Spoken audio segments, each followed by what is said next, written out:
So what do you think we can do about that? Because without that, people think guns are the problem, and this is the narrative that we keep hearing. We need gun control, but there's more guns than there are people.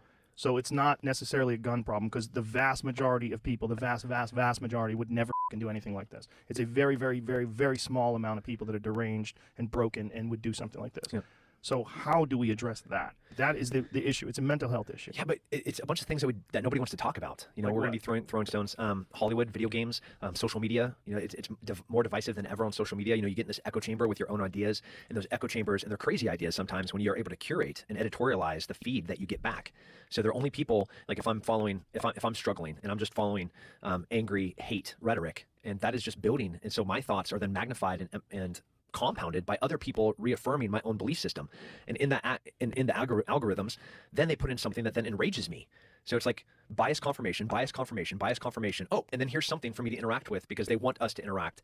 So, the more emotionally driven we are in social media, the more we participate in it and the longer that we're on it. So those algorithms are really just dangerous. That's one. Hollywood, where I love Matthew McConaughey, and I love his position, and I love him as an actor, and I love what he had to say, and I love that he wants to protect schools and children. But like, how many movies has he been in where he had people on their knees and he executed them in the face? You can't be on this moral high ground and then be a hypocrite.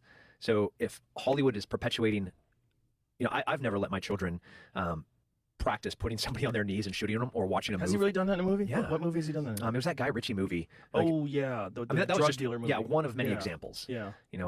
He's an action star and he's a great actor and I really love what he had to say and how we all do have to come together and find solutions.